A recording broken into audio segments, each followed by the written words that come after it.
New Zealand's first leader, that's Winston Peters, says that some people in the business of elitism are playing the guilt game, which is of no help to the ordinary person in society. You have to agree the ordinary European, the ordinary Maori, or the ordinary anybody in New Zealand, he has told Sky News host Andrew Bolt, because their number one priorities, which are human and necessary, are overlooked for these culture cancellation programs.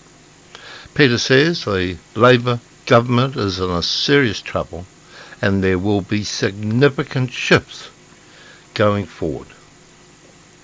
The latest move within Parliament is a complete mind-boggler. They wish to give assistance to farmers with a Maori background who will be at a disadvantage and will receive taxpayer assistance to meet farm emission targets. But this help will not be available to non-Maori farmers. Are you concerned about the shape and character and pathway down which New Zealand is going? It is no time to sit on your laurels or to even sit on your fingers. It is now time to stand up and certainly be counted. Yes, it is time for every one of us to stand up and be counted. To understand the dangers New Zealand is in from this Ardern Maori Green government, one must understand the dangerous anti-democratic reality of co-governance in action. Now on Saturday, 366 out of 400 parents and employees voted to change Play Centre Aotearoa's constitution to a trust deed. But that was overturned by just 2 votes of the organisation's 6 groups.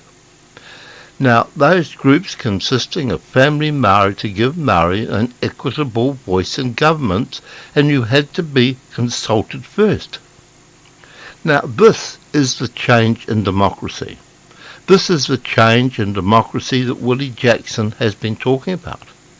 The Maori Party wants to see the cancellation of our democracy, as they do not agree with majority politics or society.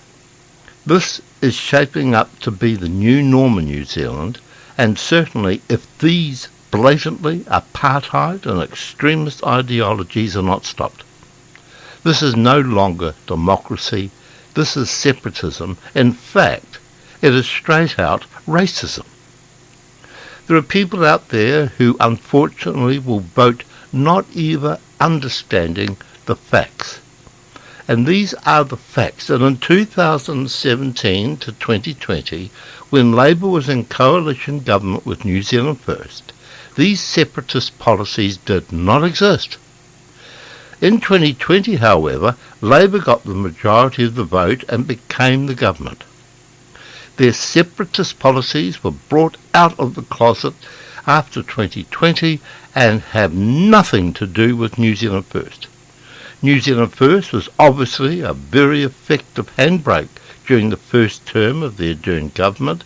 It and New Zealand has gone to hell in a handcart since New Zealand First's influence has departed Parliament. There's no argument or even a need for discussion with those who have turned a simple 3-paragraph agreement between all people in New Zealand and the Crown into something that is completely misrepresentation of what was signed by all those Maori Chiefs in 1840. Actually, the original treaty, not the rewritten 1980s version, it says that all citizens of New Zealand shall be treated equal.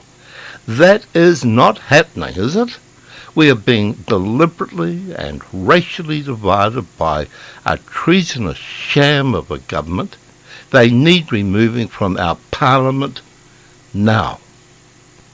Contrary to the misinformation and the propaganda and manipulation of any who have the gall to live and support the rewritten 1980s Treaty of Waitangi, along with all the Maori crap that is now by invention and manipulation, have turned these modern-day lies and misrepresentation into something that only nincompoops would or even could believe. I will go a further step to say that people like Willie Jackson and those supporters of his unintelligible propaganda, they should be arrested for civil unrest. They should be arrested for the destruction of our individual freedoms. Or should it be a joint charge with Jacinda Ardern, a charge of treason?